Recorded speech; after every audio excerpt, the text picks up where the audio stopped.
wabarakatuh. Alhamdulillah wassalatu wassalamu ala Rasulillah Sayyidina wa maulana Muhammadin wa ala alihi wa sahbihi ajma'in, amma ba'du. Radina billahi rabba wa bil islami dina wa bi Muhammadin nabiyya wa rasula. Rabbi jibna ilma warzuqna fahma. Rabbi sahri sadri wa yassir li amri wahlul 'uqdatam min lisani yafqahu qawli bi rahmatika ya arhamar rahimin. Malam ini sama-sama kita ucapkan puji serta syukur kita kehadirat Allah Subhanahu wa taala, yaitu malam hari ini malam Rebo terakhir dari bulan Safar. Malam Rebo terakhir dari bulan Safar. Kata orang Jawa tema yaitu Rebo pungkasan, Rebo yang terakhir sebetulnya. Ada sebagian ulama terdahulu, ulama solihin, bahwa Rebo wakasan itu beliau dikasih ilham menurut riwayat, bahwa dikasih ilham bahwa apabila datangnya bulan Rebo wakasan, kalau orang Jawa wakasan terakhir, itu Allah akan menurunkan berapa ribu bahla. Makanya malam tadi habis maghrib kita tolak tuh bahla ya.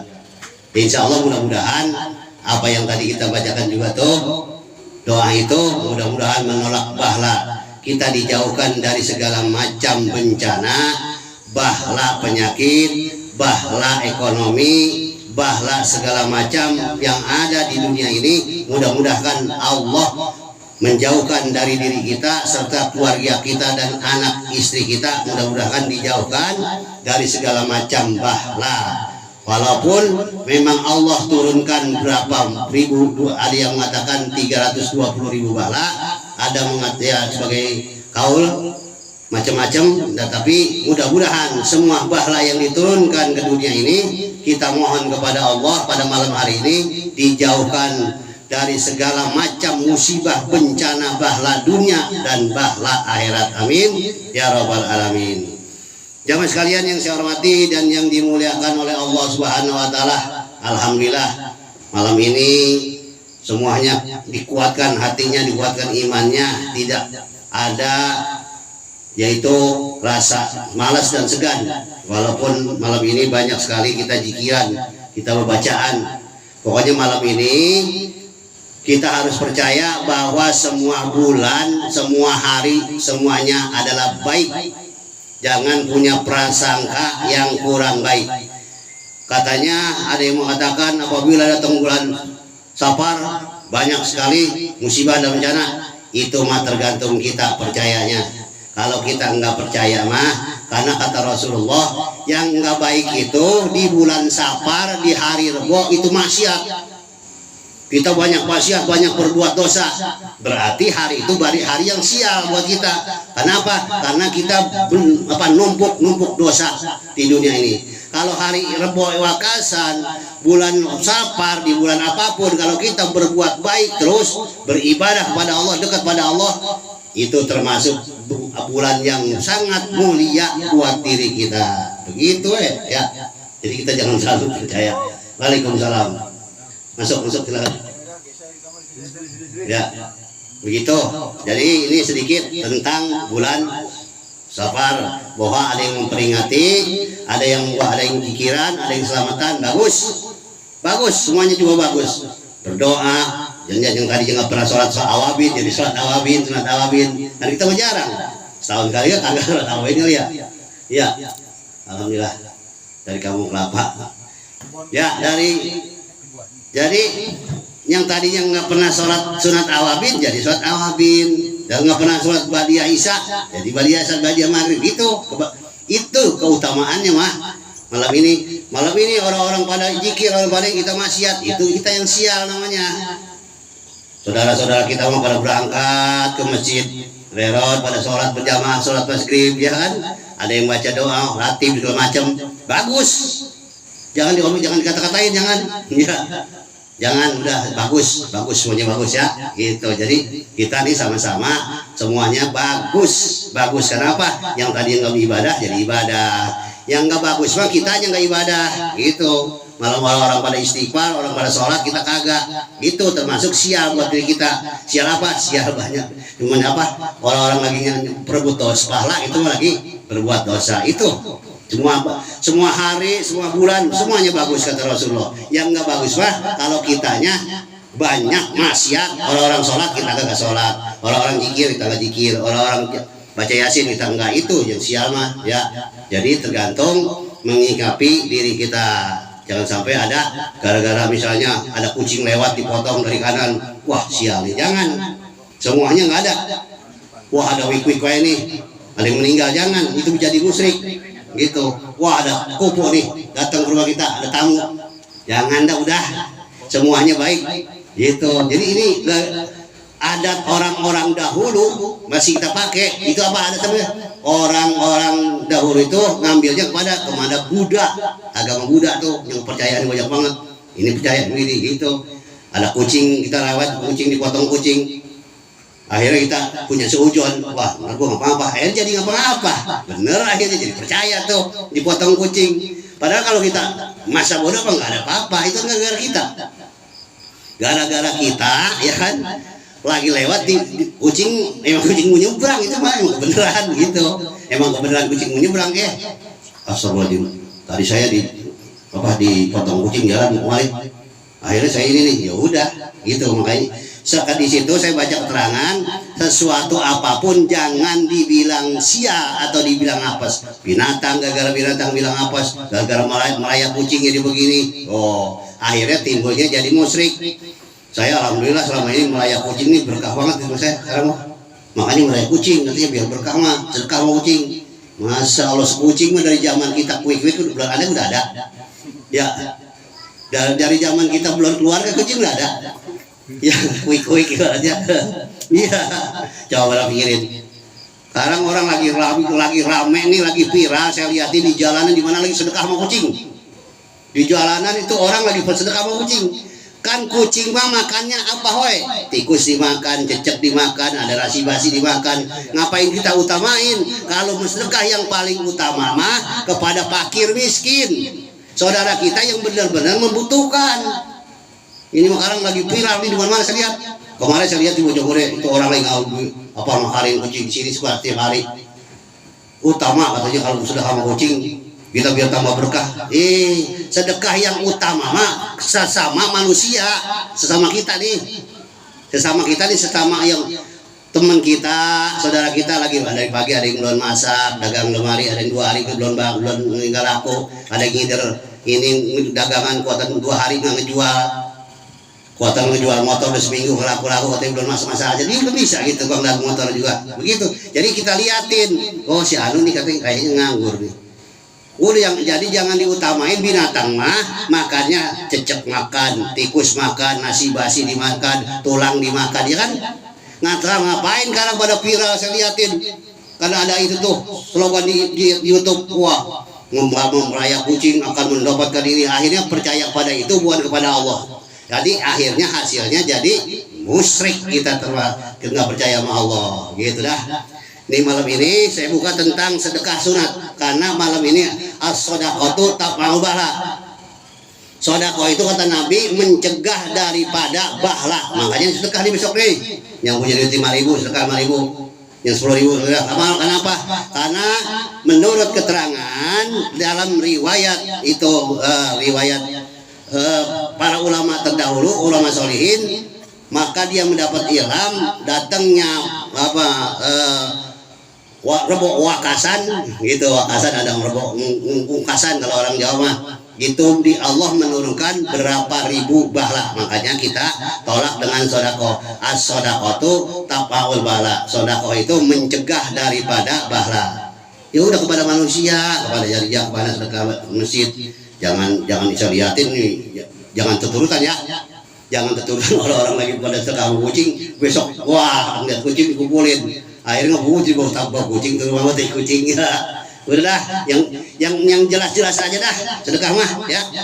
yang jelas-jelas aja kita sedekah kepada manusia yang membutuhkan, benar-benar membutuhkan. Itu di sini dari Anas radhiyallahu anhu berkata, Rasulullah sallallahu alaihi wasallam bersabda, tasaddaqu fa inna shadaqat bikakum minan nar.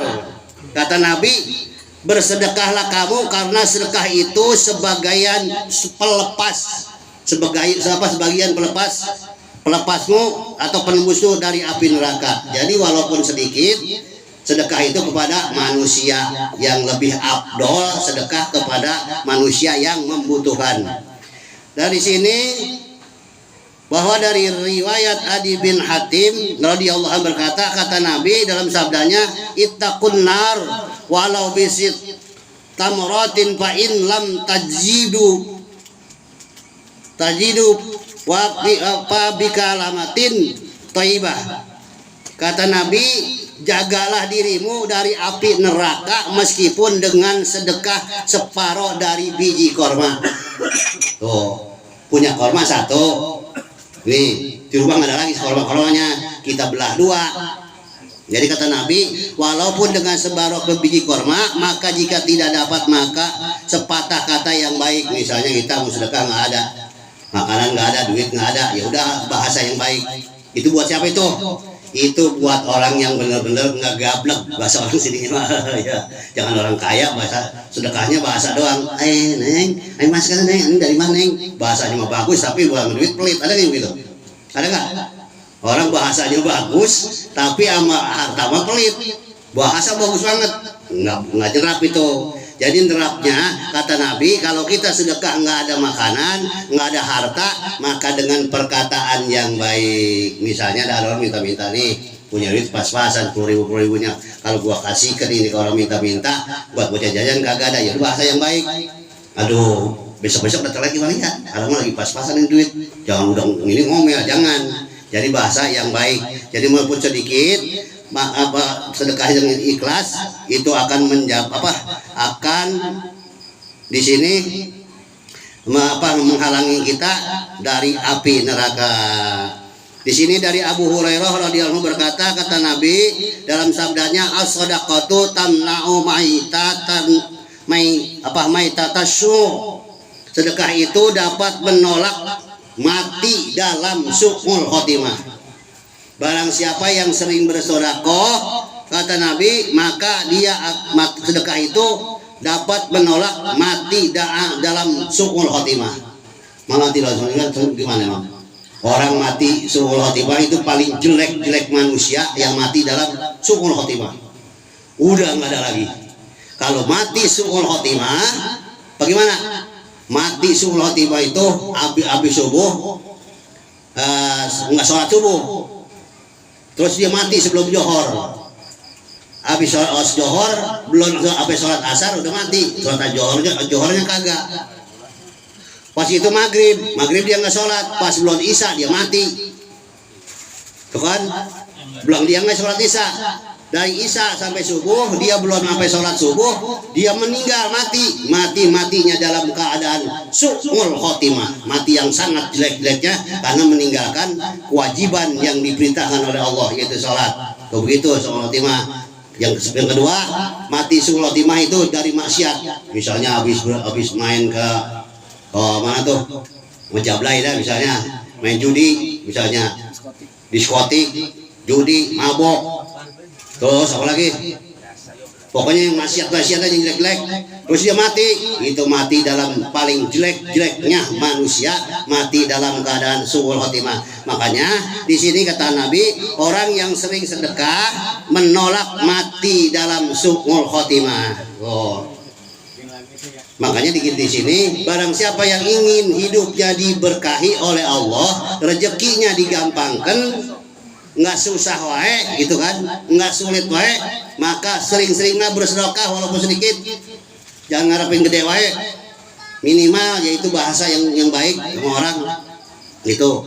Makanya di sini dari ungkap bin Amir radhiyallahu anhu berkata, Nabi Muhammad SAW bersabda, sedekah itu dapat menghindarkan dari orang yang panas kubur.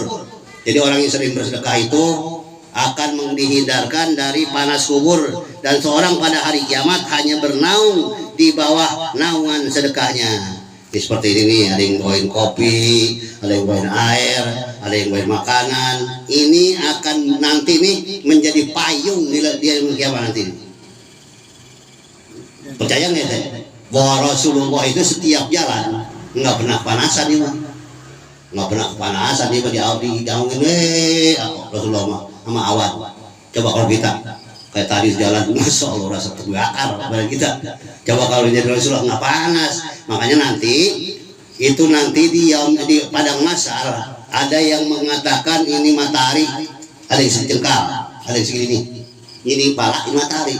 Sekarang ribuan kilo kan karena masih ribuan kilo panas begitu. Nanti menurut riwayat keterangan bahwa di padang mahsyar matahari ini timbang ditanggung lagi, itu ada yang lumer, ada yang aus kena matahari. Nanti nih di padang mahsyar. Nah nanti di sini kata Nabi, orang yang sering bersedekah maka akan dihindarkan dari, yaitu dari apa, panasnya kubur, dan pada hari kiamat hanya bernaungan dengan sedekahnya. Oh, jadi bernaungan dengan sedekah. Makanya kita nih, ini babnya bab sedekah. Buat siapa nih? Buat kita, buat saya bukan lagi ngajar, ini lagi mengingatkan. Karena sedekah itu benar-benar akan menaungi kita nanti lagi kebelangsakan, ibaratnya mah. Di tengah hari, misalnya di tengah hari di lapangan apa tempat gurun yang panas, itu kita sendirian nginjak itunya bukannya tanah lagi. Apa sih itu? Ada yang, yaitu ada yang menaungi. Dengan siapa? Dengan sedekahnya, gitu. Sedekah apa sih? Sedekah bukan harta doang, nolong orang itu kesusahan, misalnya jalan lagi kayak pandang jalan nggak bisa tuntun, kalau bisa mah kalau kuat kita gamblok tuh ya, itu. Dan pahala ya, pahalanya berlipat ganda tuh, bang balik tebak kita gamblok ntar ya, gitu ya. Kenapa? Karena dia benar-benar memaksakan untuk apa, mencari ridho Allah kembali, datang menuntut ilmu walaupun keadaan sakit. Itu yang perlu. Sedekah itu dengan yang penting mah kita ikhlas di dalam hati, gitu. Makanya di sini jelas, siapa yang memberi makanan pada seorang muslim keinginannya, maka Allah akan mengharamkannya dari api neraka. Maksudnya apa nih? Ada orang datang ke rumah kita, assalamualaikum, waalaikumsalam, ini kalau saya datang kemari minta tolong, ini anak saya dari kemarin nggak makan belum masak gitu misalnya, ada, atau belum ada keperluan.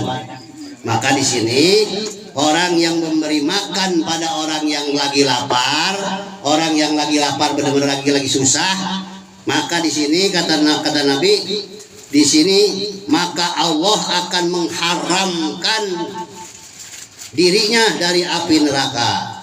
Tuh, jadi kalau ada orang minta lagi butuh, kita ada duit sedikit, arik paro minimal, arik paro berapa ya, jangan sampai tuh orang benar-benar butuh dari rumah sampai ke rumahnya nol. Sedangkan itu benar-benar buat masak, buat anaknya. Maka di sini nanti Nabi orang yang orang yang ngasih makan orang muslim sampai kenyang, apalagi sampai kenyang. Maka di sini Allah mengharamkannya dari api neraka. Kalau Allah yang ngomong atau Nabi yang ngomong, Allah mengharamkan dirinya api neraka. Ya udah haram, udah enak banget kita. Nah, makanya di sini paling dahsyatnya kata guru saya, orang yang banyak bersodakoh. Itu. Terus sodakoh yang paling pahalanya yang paling besar kemana? Guru tahu nih, pahala yang paling besar sodakoh adalah kepada anak dan istri kita. Setelah anak ke istri kita cukup, baru ke saudara-saudara dekat, dari saudara dekat tetangga baru teman-teman. Itu harus menjalur. Ini kadang-kadang sedekah pengen di alam, kemana-mana sama royal, kamu diri pelit. Ada yang gitu ya? Ada itu. Pengen dipuji, hebat, wah mau hebat tuh, kalau udah teman dihargain. Jangan sedekah mah, jangankan pengen begitu, di hati dikit kecil. Nah, gua kalau mau ngasih dia nggak enak lah, gitu dalam hati. kagak enak kayaknya kalau nggak ngasih nih. Ada orang datang, assalamualaikum minta jariah, pengen bangun masjid, lewat lagi nggak enak lah. Ya udah, ini tong sedekah ya, kalau dimakan kasih anak kita, aduh jajan kenyang gitu. Sedekah mah yang bisa menaungi kita nanti di yaumil kiamah, yaitu sedekah yang ikhlas dan enggak pernah diungkit-ungkit. Pak Imam misalnya sedekah masjid 2 juta, udah lama dia orang yang tahu, ada temen yang main udah 10 tahun.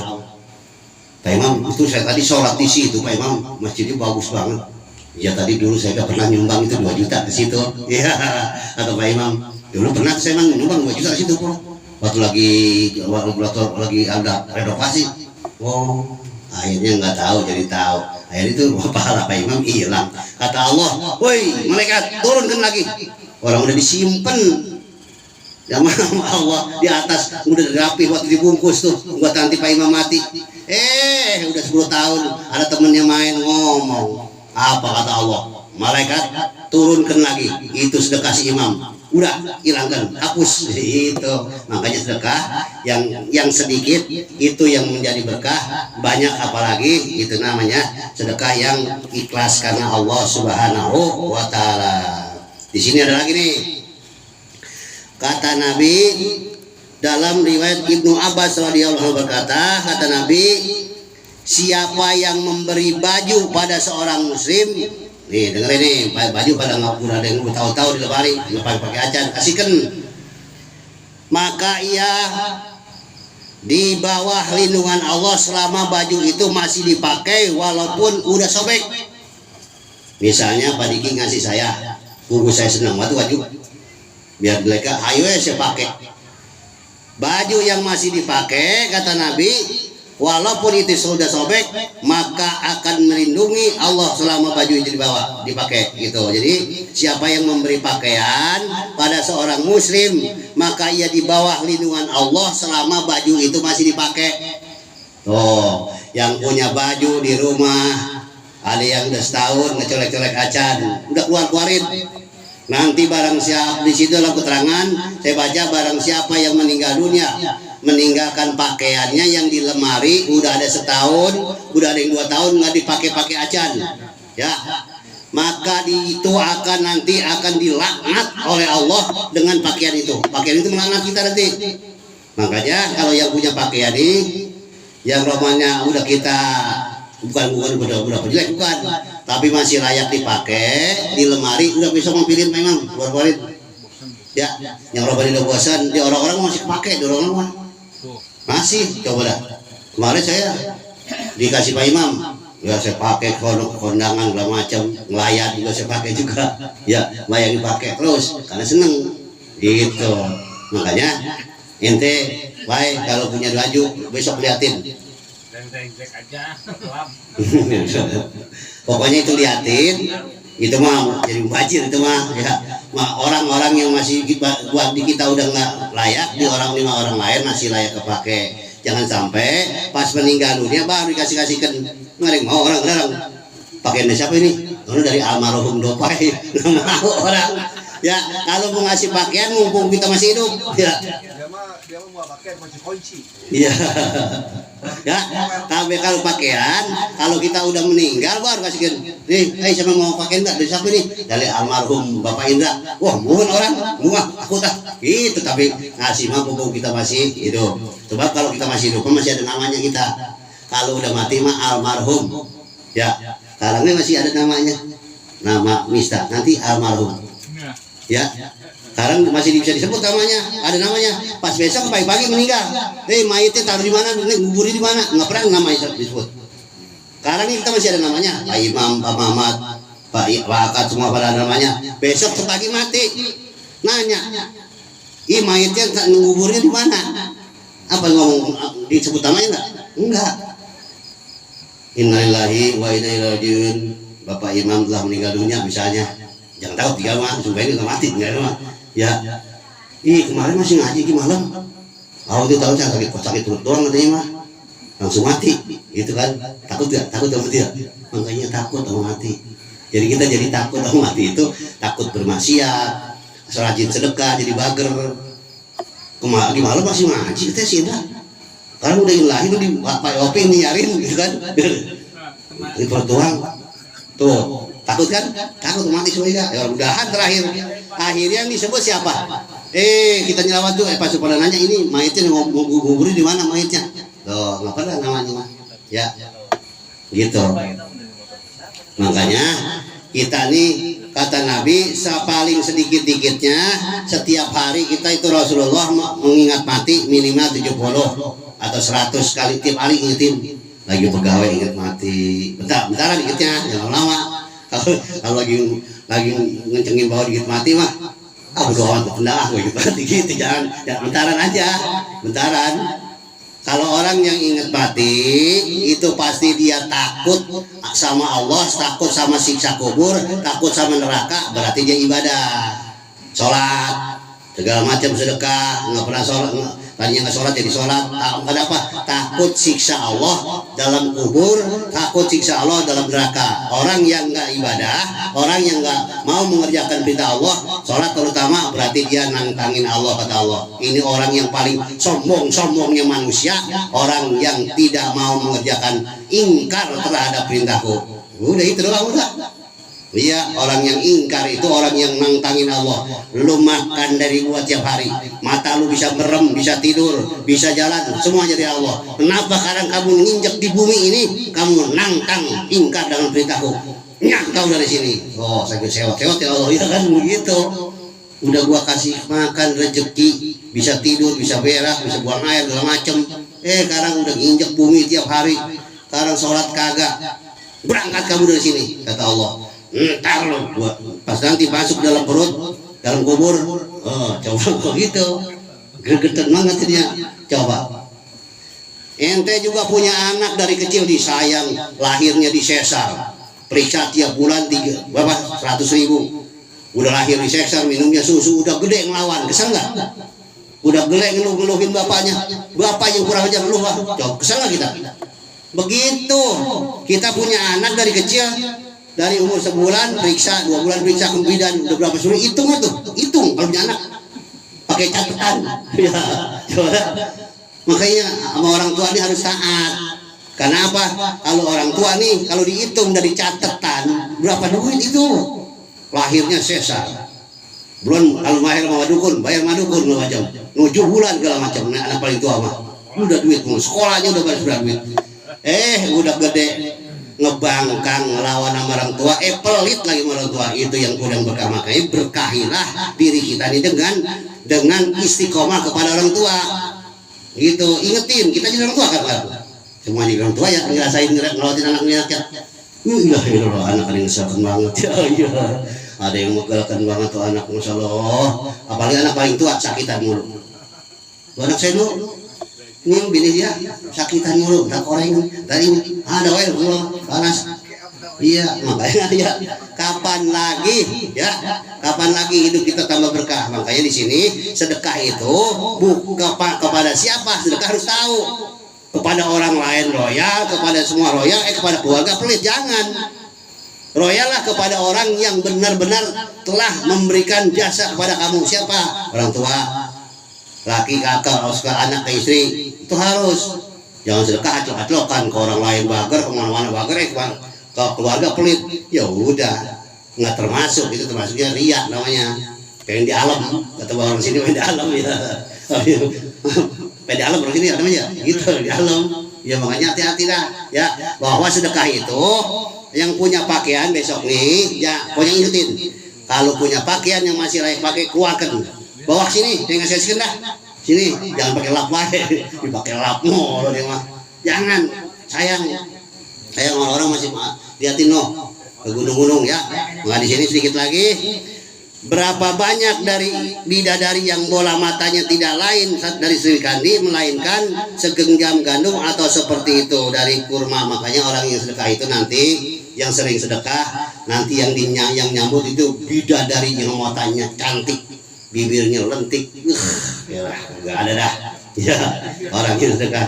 Makanya buru-buru kalau kita banyak amal soleh mah buru-buru minta mati, karena kita kalau orang yang amal kita banyak nih soleh nih udah buru-buru minta mati. Kenapa? Di sono lebih enak lagi, Di sana udah capek lagi kita, pengen perawan lagi, pengen ini ada udah lah. Kalau rasa kalau rasa ya amal banyak, amal ibadah kita banyak mah. Ya Allah cepatkan Allah, kalau saya lagi maksiat mah jangan dulu tar, gitu dah. Ya masalah di sini tentang sedekah. Nanti di sini ada tentang ungkit sedekah ada. Di sini tentang menjamu tamu ada. Ntar besok jalankan karena malam ini ya malam libur semua ya, biar libur cuma nikmat karena malamnya terang sore sekarang ya. Jadi sedikit saya menyampaikan yaitu tentang sedekah nggak sejep-jep acan. Sekarang dilanjutkan supaya gugur kewajiban kita ilmu tajwid. Ya kita udah komitmen mulai Rabu kemarin ya, walaupun beberapa menit mungkin insya Allah kalau kita sering belajar mah insya Allah jadi ngerti. Sebab apa? Sebab kalau kita sholat kita rajin, sholat kita nggak pernah ketinggalan, Fatihahnya nggak dipelajarin, ya Allah sayang. Makanya kadang alhamdulillah nih ada gurunya, ya kan? Ada yang bisa tentang tajwidnya, tentang hurufnya, tentang mahrajnya ada. Makanya komplit sekarang supaya pengajian malam dulu kita ini gugur di atas kewajiban. Misal ditanya sama malaikat, ini ya Allah, ini orang sholatnya rusak nih Al-Fatihahnya. Kata malaikat apa? Kan dia lagi belajar sama Ustaz Edi waktu masih hidupnya. Dia masih belajar udah mati duluan, dicabut. Akhirnya nggak jadi gitu. Jadi kalau orang yang masih belajar mah ada rusroh ada keringanan dari Allah.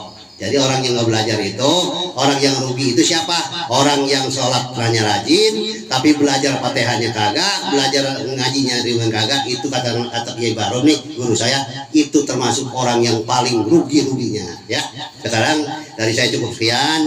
Apa yang saya sampaikan ini tidak ada rasa ngeguruin, tidak ada rasa ngajarin, tidak ada rasa apa sih ibarat menyinggung. Ini semuanya ada yang ini kitab Duratun Nasin. Apa yang saya sampaikan mudah-mudahan ada manfaat buat diri saya dan keluarga saya dan jamaah sekalian. Mudah-mudahan pengajian kita ini ada barokahnya, membawa ilmu manfaat dunia dan akhirat. Cukup sekian dari saya, mohon dibukakan pintu maaf yang seluas-luasnya. Wassalamualaikum warahmatullahi wabarakatuh.